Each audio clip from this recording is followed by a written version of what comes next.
ನ್ಯೂಸ್ಗೆ ಸ್ವಾಗತ. ರಾಜ್ಯದಲ್ಲಿ ಡಬಲ್ ಎಂಜಿನ್ ಸರ್ಕಾರ ಮಾಡಿರುವ ಅಭಿವೃದ್ಧಿ ಕಾರ್ಯಗಳ ಮುಂದೆ ಗ್ಯಾರಂಟಿ ಕಾರ್ಡ್ ಹಂಚುತ್ತಿರುವ ಕಾಂಗ್ರೆಸ್ ನೆಲ ಕಚ್ಚಲಿದೆ ಅಂತ ರಾಜ್ಯ ಕಾಂಗ್ರೆಸ್ ಉಸ್ತುವಾರಿ ಅರುಣ್ ಸಿಂಗ್ ಭವಿಷ್ಯ ನುಡಿದಿದ್ದಾರೆ. ಬೆಳಗಾವಿ ವಿಭಾಗದ ಬಿಜೆಪಿ ಮಾಧ್ಯಮ ಕೇಂದ್ರದಲ್ಲಿ ಪತ್ರಿಕಾಗೋಷ್ಠಿಯಲ್ಲಿ ಮಾತನಾಡಿದ ಅವರು, ರಾಜ್ಯದಲ್ಲಿ ಹಾಗೂ ಜಿಲ್ಲೆಯಾದ್ಯಂತ ನಡೆದಿರುವ ರೈಲ್ವೆ ನಿಲ್ದಾಣದ ಆಧುನೀಕರಣ, ಹೆದ್ದಾರಿಗಳ ಕಾಮಗಾರಿ, ಹೆಲಿಕಾಪ್ಟರ್ ತಯಾರಿಕಾ ಘಟಕ, ಐಐಟಿ ಉದ್ಘಾಟನೆಯಾಗಿದ್ದು, ರೈತ ವಿದ್ಯಾನಿಧಿ, ಕಿತ್ತೂರು ಕರ್ನಾಟಕ ನಿಗಮ, ಲಿಂಗಾಯತ ಮತ್ತು ಮರಾಠ ನಿಗಮಗಳ ಸ್ಥಾಪನೆ, ಹಿಂದುಳಿದ ಅನೇಕ ಸಮಾಜಗಳ ಅಭಿವೃದ್ಧಿ ನಿಗಮ ಸ್ಥಾಪನೆ, ಬಸವಣ್ಣನವರ ಅನುಭವ ಮಂಟಪದ ನಿರ್ಮಾಣ, ರಾಣಿ ಚೆನ್ನಮ್ಮಾಜಿಯ ಕೋಟೆ ನಿರ್ಮಾಣ ನಡೆದಿರುವುದು ಹಾಗೂ ಎಸ್ಸಿ ಎಸ್ಟಿ ಮೀಸಲಾತಿ ಹೆಚ್ಚಳ, ಲಿಂಗಾಯತ ಮತ್ತು ಒಕ್ಕಲಿಗ ಸಮಾಜಕ್ಕೆ 2D 2C ನೀಡುವುದರ ಮುಖೇನ ಸಾಮಾಜಿಕ ನ್ಯಾಯ ನೀಡಿದ ಬಿಜೆಪಿ ಸರ್ಕಾರದ ಸಾಧನೆಗಳನ್ನ ಮುಂದಿಟ್ಟುಕೊಂಡು ಜನತೆಯ ಮುಂದೆ ಮತಯಾಚನೆ ಮಾಡ್ತೀವಿ. 10 ಜನ ಸ್ಟಾರ್ ಪ್ರಚಾರಕರು ಸಿಗದೆ ಕಾಂಗ್ರೆಸ್ ಪಕ್ಷ ದಿವಾಳಿಯಾಗಿದ್ದು, ಸಮಾಜದಲ್ಲಿ ಗಲಭೆ ನಡೆಸಿ ಹಲವಾರು ಪ್ರಕರಣದಲ್ಲಿ ಭಾಗಿಯಾದ ವ್ಯಕ್ತಿಗಳು ಚುನಾವಣೆಯ ಪ್ರಚಾರಕ್ಕಾಗಿರುವುದು ಅದರ ಅಂಧಪತನದ ದಾರಿ ತೋರಿಸುತ್ತದೆ. ಇಂತಹ ಪಕ್ಷಕ್ಕೆ ಸೇರಿ ಬಿಜೆಪಿ ನಾಯಕರ ಬಗ್ಗೆ ಅಪಾದನ ಮಾಡುತ್ತಿರುವುದು ಮಹಾಪಾಪದ ಕೆಲಸ. ಕುಟುಂಬವನ್ನ ಬಿಟ್ಟು ದೇಶಕ್ಕಾಗಿ ಜೀವನವನ್ನೇ ದಾರಿ ಎರೆದು ಪಕ್ಷ ಕಟ್ಟುತ್ತಿರುವವರು ಬಗ್ಗೆ ಟೀಕೆ ಮಾಡುವುದು ಸರಿಯಾದ ಮಾರ್ಗವಲ್ಲ ಅಂತ ಶೆಟ್ಟರ್ ಹಾಗೂ ಸವದಿ ಅವರಿಗೆ ಟಾಂಗ್ ಕೊಟ್ಟಿದ್ದಾರೆ. ಬೆಳಗಾವಿ ದಕ್ಷಿಣ ಹಾಗೂ ಉತ್ತರ ಮತಕ್ಷೇತ್ರದಲ್ಲಿ ಬಿಜೆಪಿ ಗೆಲುವು ದಾಖಲಿಸುತ್ತೆ.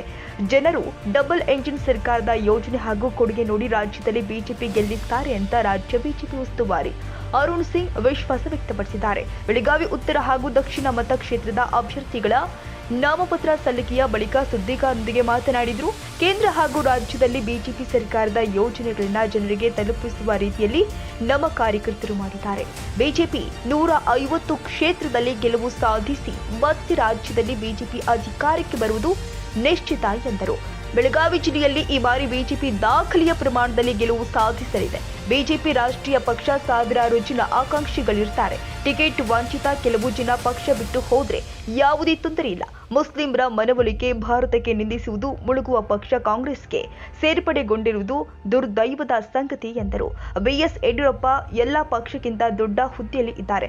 ಲಿಂಗಾಯತ ಸಮಾಜದ ನಾಯಕರ ಜೊತೆಗೆ ನಿರಂತರ ಸಭೆ ನಡೆಸುತ್ತಿದ್ದಾರೆ. ಕಾಂಗ್ರೆಸ್ ಲಿಂಗಾಯತರಿಗೆ ಎಷ್ಟು ಗೌರವ ಕೊಟ್ಟಿದೆ ಎನ್ನುವುದು ಎಲ್ರಿಗೂ ತಿಳಿದಿದೆ ಎಂದರು.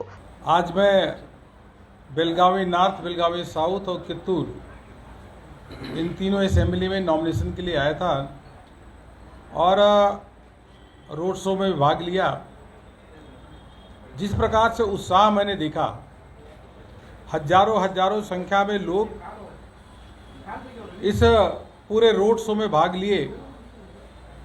मैं यह कह सकता हूं कि भारतीय जनता पार्टी के पक्ष में हवा चल रही है और पूरे बेलगांव में इस बार भारतीय जनता पार्टी इतिहास रचने जा रही है. सर्वाधिक सीटें आएगी, अच्छा माहौल है. आज नॉमिनेशन का लास्ट डेट, अंतिम दिन था. भारतीय जनता पार्टी ने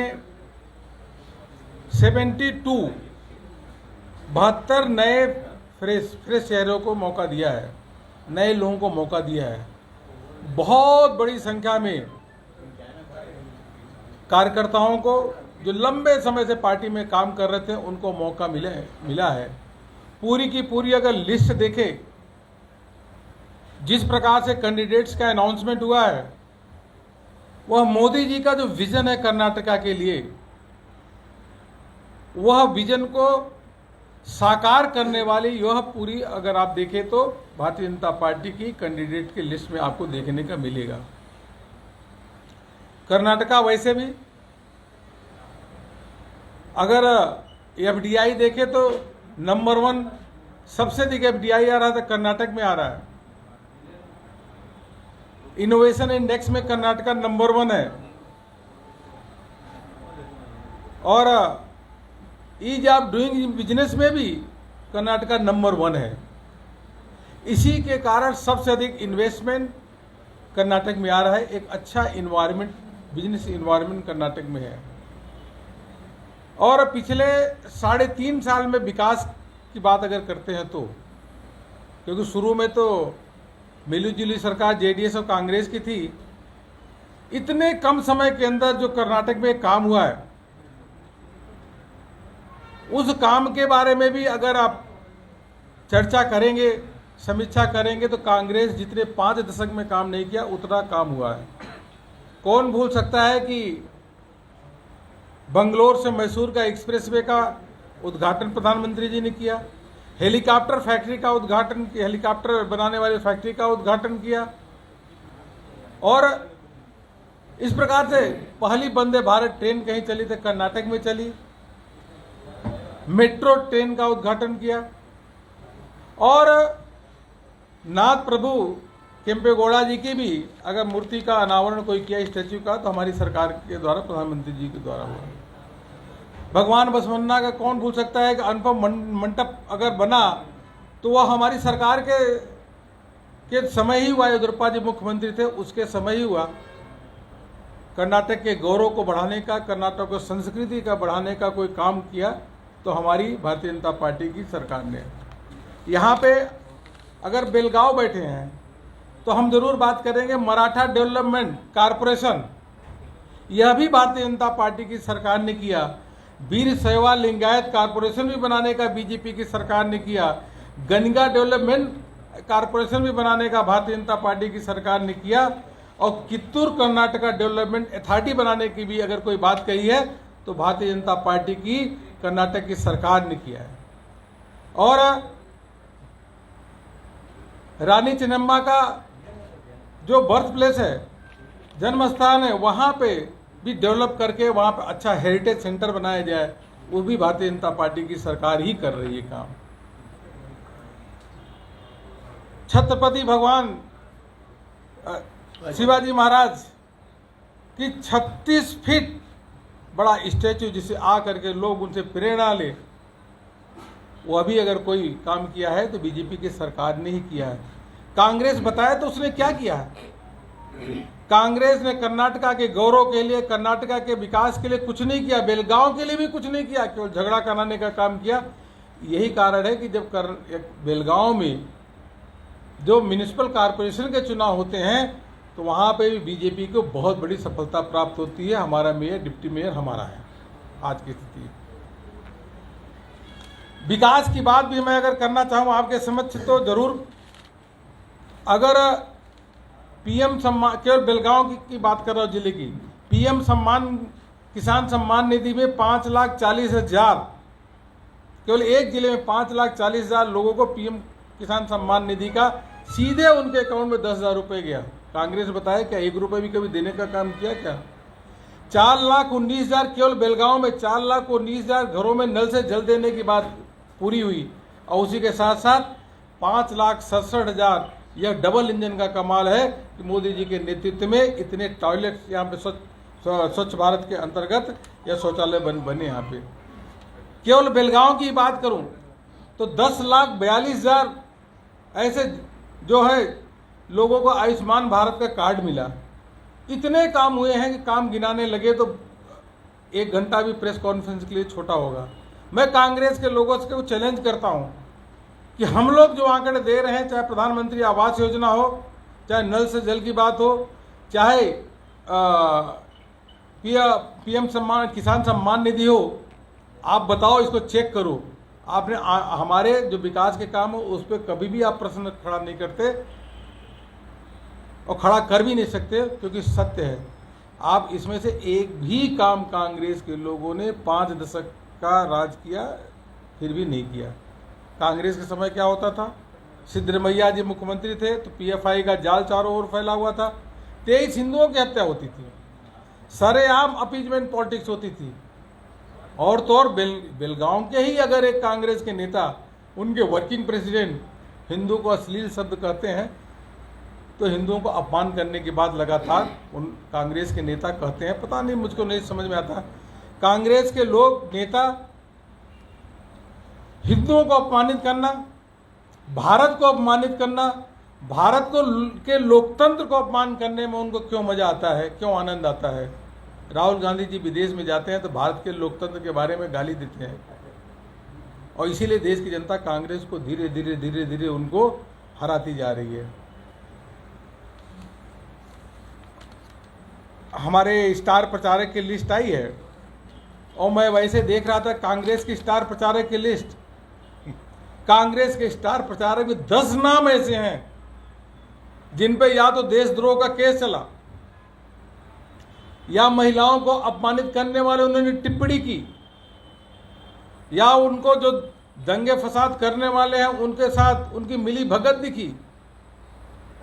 देश को तोड़ने वाले टुकड़े टुकड़े गैंग भी उस स्टार प्रचारक के लिस्ट में है। मैं आप सबसे निवेदन करूंगा कि आप कांग्रेस की स्टार प्रचारक के लिस्ट में देखिए। मैं तो 10 कह रहा हूं, मीडिया वाले आप लोग ठीक से उसका एनालिसिस करेंगे तो 10 की जगह 12 मिलेगा।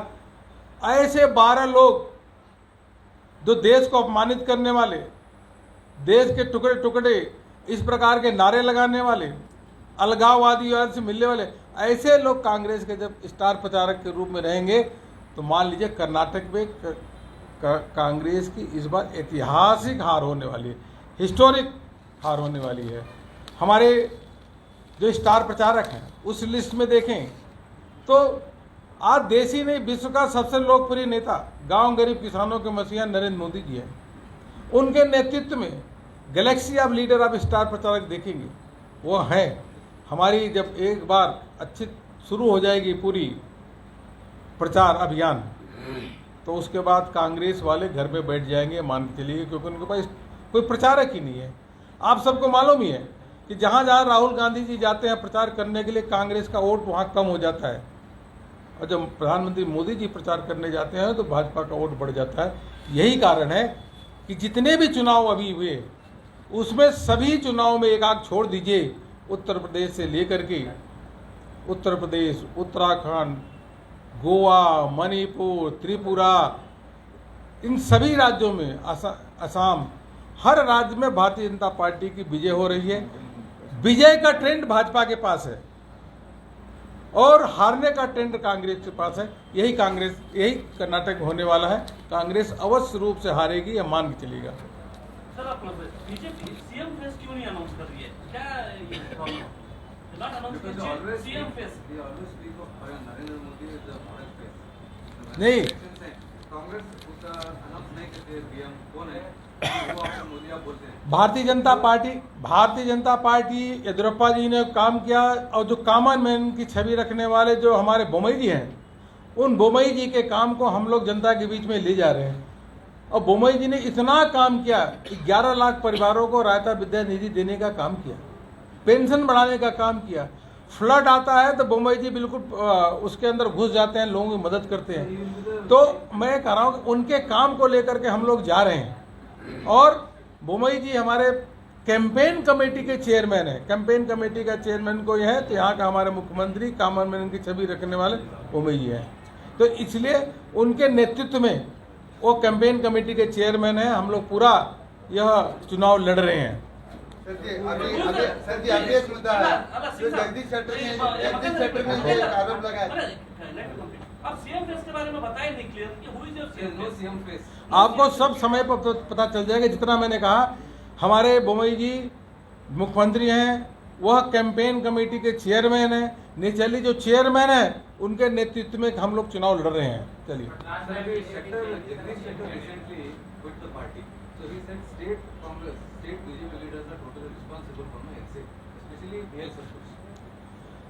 देखिए, एक व्यक्ति छोड़ के जाते हैं तो वो इस प्रकार के आरोप तो लगाएंगे, स्वाभाविक सी बात है। नहीं, वो छोड़ के गए ना। मैं एक कह रहा हूँ, अगर ऐसी बात थी तो पहले लगाते ना। पार्टी छोड़ के जाने के बाद आरोप लगाना, खैर चलिए, वो जो उनका धर्म है वो करें, उनके बारे में हमको क्या कहना। लेकिन ऐसा आरोप लगाना जो लगाते तो मन को कष्ट होता है। प्रचारक होता है, संत होता है, वह पूरा घर बार छोड़ करके केवल और केवल पार्टी और राष्ट्र की सेवा करने के लिए वो काम कर रहे हैं। उनके बारे में, आदरणीय वीर संतोष जी के बारे में ऐसा उनको कहना, ये पापी है।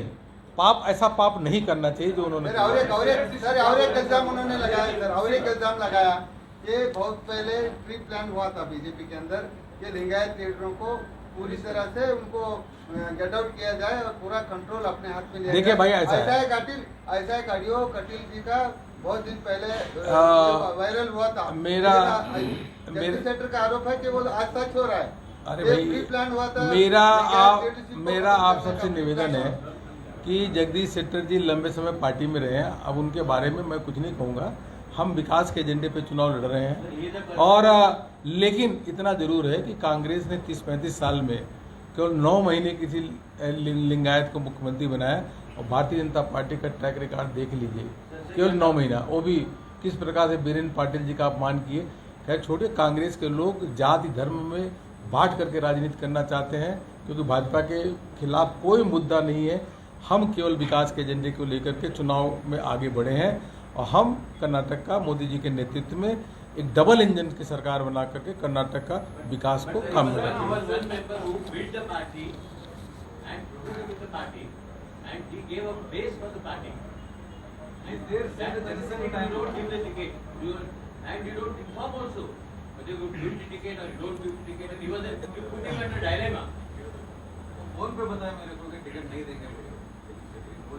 ये पार्टी छोड़ के गए तब बताया कि पहले बताया? तो छोड़ के देखिए, अब मैं इतना ही कहूँगा, कोई भी व्यक्ति अगर पार्टी छोड़ के चला गया तो भाजपा की तारीफ तो करेगा ही नहीं, ये मान के चलेगा। तो वही काम वो कर रहे हैं। हम उनसे एक्सपेक्ट थोड़ी करते हैं कांग्रेस में जाकर के जिस कांग्रेस को सदियों से गाली देते रहे हों उस कांग्रेस में चले गए और फिर भाजपा की तारीफ करेंगे। कांग्रेस में जाने से पहले उन्होंने बताया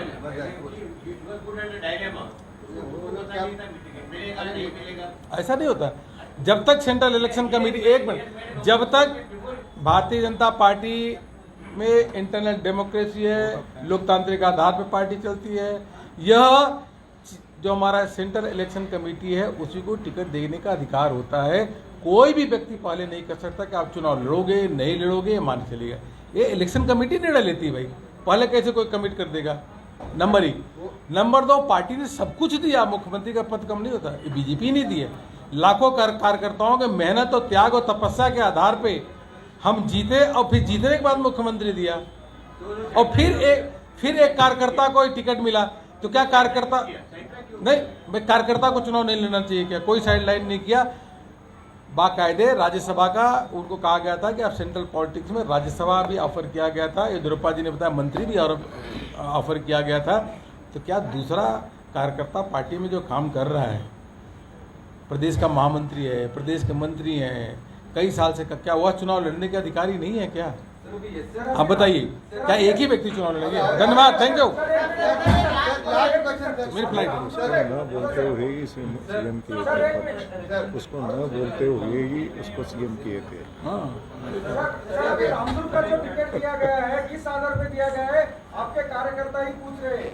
3 दिन पहले कांग्रेस छोड़ के जो बीजेपी आता है उसको टिकट देते हो, बेंगलुरु वाले को टिकट देते हो, रामदुर्ग में कोई 2 कैटेगरी वाला नहीं था क्या करके आपका कार्यकर्ता ही पूछ रहे हैं। ऐसा है कि हम कार्यकर्ताओं को जाकर के बात करके समझा लिए हैं और दोबारा बात कर लेंगे। बेलगाम नॉर्थ की भी ऐसी ही बात है सर, उसको सपोर्टेड है। बेलगाम नॉर्थ में भी आपका जिले लीजिए, जब से बेलगाम में बीजेपी आया तब से वो काम कर रहे हैं।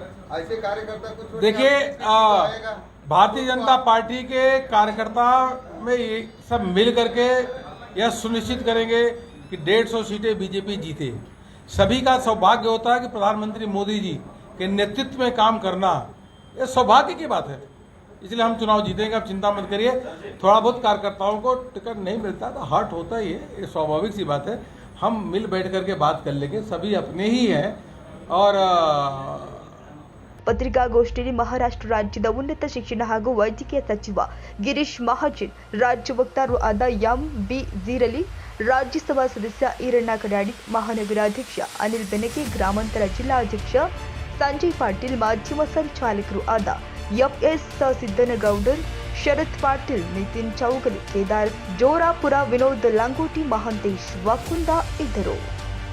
ತಾಜಾ ಸುದ್ದಿಗಾಗಿ ಎಜೆ ನ್ಯೂಸ್ 24x7 ಗೆ ಸಬ್ಸ್ಕ್ರೈಬ್ ಮಾಡಿ ಮತ್ತು ಬೆಲ್ ಐಕಾನ್ ಒತ್ತಿ ತಪ್ಪದೇ ಲಿಂಕ್ ಶೇರ್ ಮಾಡಿ.